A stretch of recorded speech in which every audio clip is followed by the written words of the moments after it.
I thought you. Hello, my friend. Okay. Welcome on board. Before I introduce Ty, everybody, I want to welcome you to the conversations that I have started with a lot of good friends of mine. I am looking around and finding people that are interesting and they have something to bring to us, and I invite them for a conversation. And for today, I have Ty, a close friend of mine, to talk to us about associations. There are two things that I love about Ty, and I'm going to tell you those ones. Firstly, his passion, enthusiasm, and perseverance. You have to see when he was working on a product. The second thing is the work that he's done with associations, and the network that he has is second to none. So that's why he's here. Welcome, my friend. Thank you, Sharon. Thank you so much for those kind words. I really appreciate it. As Sharon mentioned, my name is Ty. I'm currently the head of customer engagement over at ZAM, but my background has been really into developing products and taking something into something bigger. And the reason why I'm on this call is one of my last products that I built was called CAMS, which was a product specifically built for associations itself. So I spent the last 5 years of my career meeting and greeting and networking and living and breathing association people or executives or specialists, whether they're directly in associations or they were looking to service associations. So very excited to share as much knowledge or insights as possible to help you guys on that pathways into association. I'm excited. So why don't we start from simple stuff? What is the association? What happens in those groups? And what Mhm. are the types? Yeah.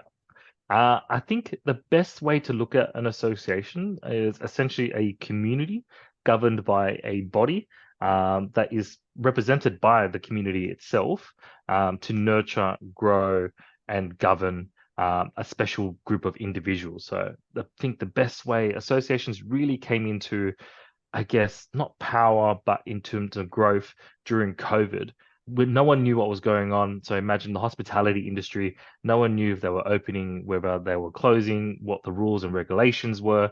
So who Mhm. did this group of people turn to? It was really an association specific for them. So there's actually the Restaurant and Catering Association, and surprise, surprise, in 2021 they won the Association of the Year. So if you look at them, they were the peak body and association for anyone in the restaurant and catering in the world. So they were representing them, whether they were lobbying for them, talking to the government, trying to fight for their rights. These members were turning towards that association. So similar to the Restaurant and Catering Association, there is an association for absolutely everything, whether it's cabinet making, furniture making, mining industry, restaurants, retail. There's an association for every industry out there, not just in Australia, but around the world.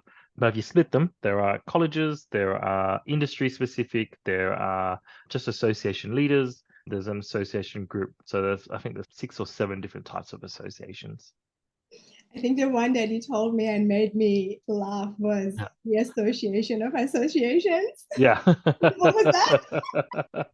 Yeah, so yeah, exactly. How funny is that? There are association for just association leaders in general. So one for everything. I think there's 89,000 associations just in Australia.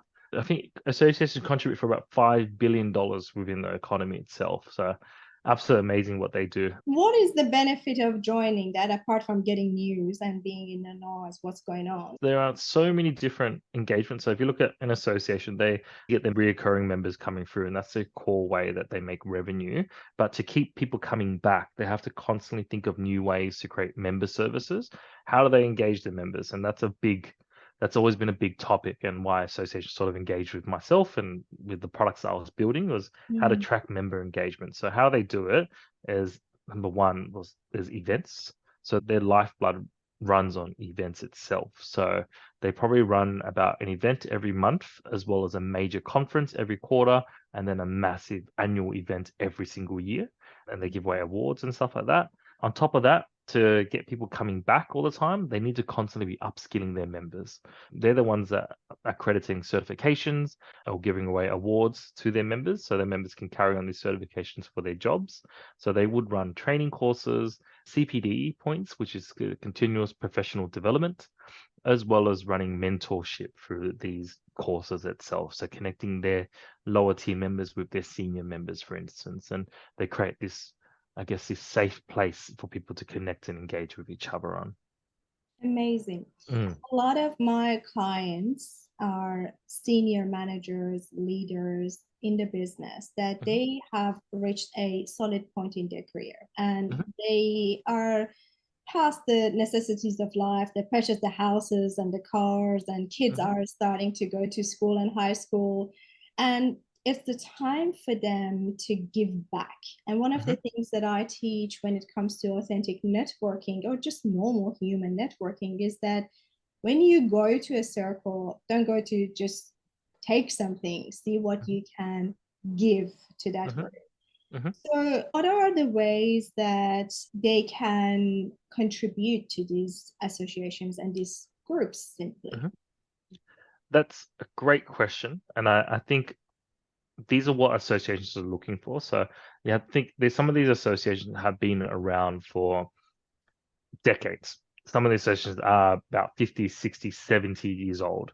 And the way that it constantly is able to cycle is obviously attracting younger members as well. So I Mhm. recently did a webinar on how to attract a millennial member. I think that's way past it, how to attract the Gen Z members at the Yes, moment as well. So I'm feeling on the old side of the scale, but to keep this cycle going on, to attract these young members, you have to give them an offering. Depending on the association, they really do want to be upskilling themselves and learning from other people, accelerate their growth. So it's a great opportunity for the more mature members to be joining and adding value to that industry. One thing I love about associations is how proud these members are of the industry. So I've worked with the drilling industry, so the drilling industry of Australia. Every member in there is very proud. They have their own terminology for everyone, whether they're a driller or whether they're a certain trade name, and everyone had a nickname sort of thing. So it's very important for these older members to come in and upskill the younger members to keep that industry growing. So it's not even just adding to the association, but overall adding to the value of that industry to ensure that industry keeps going and there's more money coming into that industry. So there's more jobs coming to that industry and it becomes a pathway for younger people to get a career there. So definitely, as a more mature person, adding value, coming in, picking up a mentee and becoming a mentor really doesn't just add to that association, but adds to the industry that you contributed value in all those years. that's very true. And that comes a lot in the conversations that I have. A lot of people that I work with, they are either in the path to becoming a CXO or they Hmm. are already there and they are truly designing their legacy. Hmm. And one of the things that consistently I hear is that they say, we love to mentor, we love to pass on Hmm. what we have learned in a painful way Yeah. to someone. Yeah. And interestingly, another part that I will work with these senior people is that connecting with people that are a lot younger than them Hmm. is good for them as well Hmm. because you will understand what's the new mindset, the new way young Yeah. people operate. Hmm. So it's beneficial for both sides, not Yep. just for the Oh, mentee.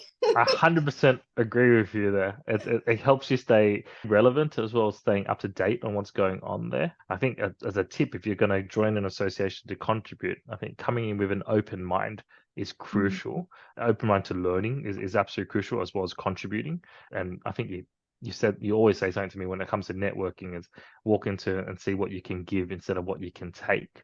But having that open mind to listen and to learn what other people are doing and then adding your value on top of that is absolutely crucial.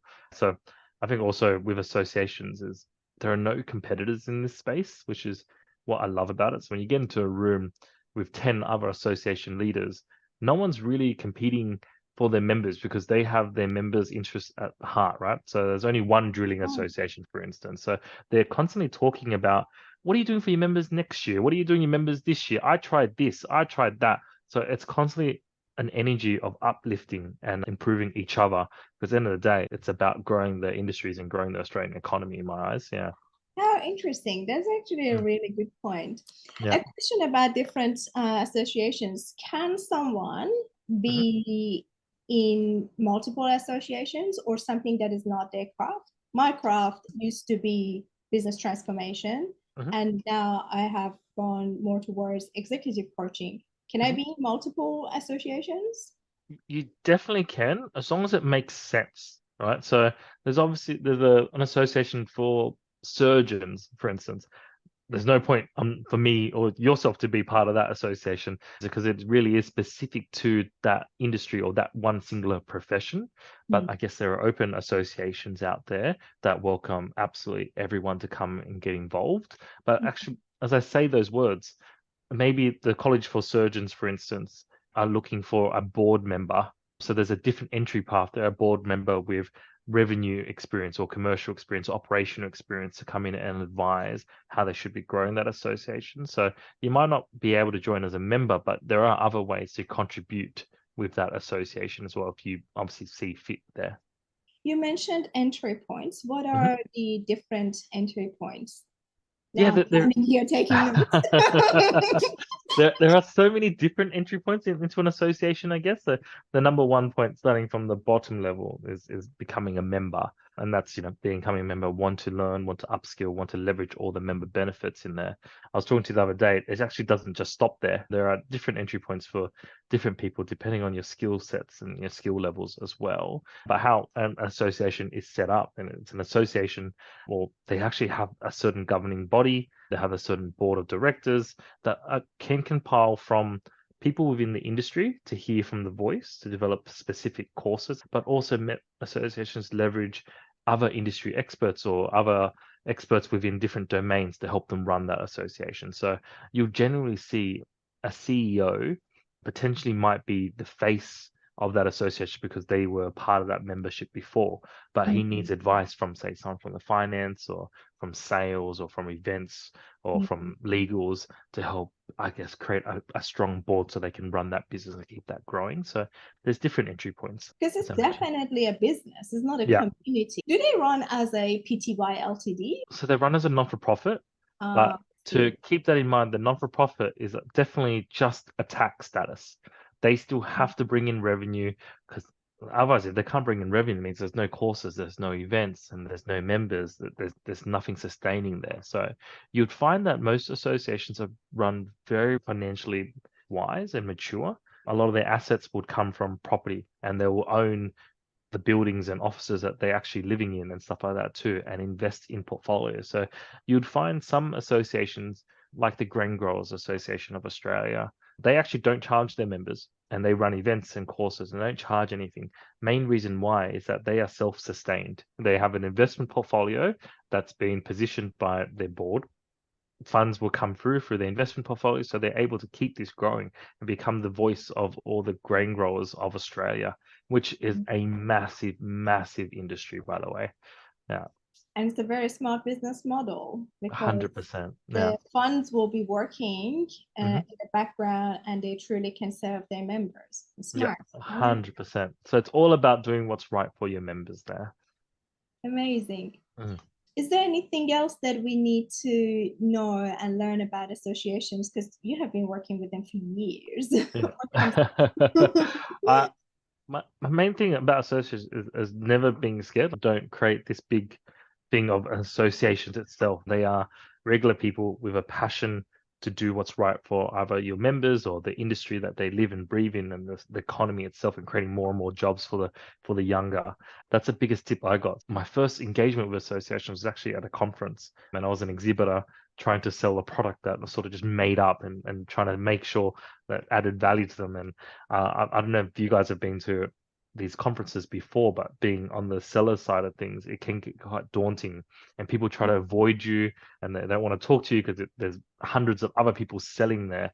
But this was a unique experience for me, and it really got me into association was the fact that every single delegate stopped by to have a conversation, mainly because they did want to know what was the latest and greatest technology and if it added value to their members because if they didn't do this and they missed out on something to add value to their members, they weren't doing their members justice. It was so opening to me. There are association events that would, instead of making it an event style, they make it as a bonding style. So they do these trips out to Darwin, trips out to Alice Springs, and all these association leaders will go take a weekend away together and just Mm. bond and help grow the industries itself and that they represent. Absolutely amazing. These events that I'm talking about are actually available to anyone to come along. And as long as they want to add value to an association or have something to contribute to the table, you can come and learn about these association leaders and see how they go. How fascinating. Yeah. Well, this has been insightful. Thank you so much. I took some notes for myself. I'm always learning new stuff. So No I'm worries. grateful for that. And I wanted to tell everyone that Ty has been kind enough to gift us a list of associations what is your gift? Yeah, my gift, and I was sharing that with Sharon as well, and she was mentioning that everyone that was watching would be interested in joining an association or understanding a little bit more. So what I've given is a bit of a data list that I've sort of compiled over the last 5 years or so with different types of associations and the leaders within that for you guys to sort of take a shortcut and find the right associations to engage with there. So please do it justice and use it. Thank you so Yeah. much. I'm grateful, and I'm sure it will save a lot of time because I personally, anytime that I wanted to look at a community or a group to join, it was just a lot of search, and this will save a lot of time. Mhm. The most important question, you have a lot of experience in both product development, product scale, and also associations. What sort of problems or questions people can come to you for? I think anything when it comes to digital products itself, I do specialize in taking a product and making it bigger, and especially around commercializing it, product IP, reoccurring revenues, sales pitches, and sales products as well. Currently, within my current role, working with a team of some of the best developers or products people that you would ever meet, and just taking that product to the next level. If you guys have any digital products, feel free to reach out. Amazing. Wonderful. Thank you so much for your time, and I will see you outside. Awesome. Thank you, Sharon. Appreciate it.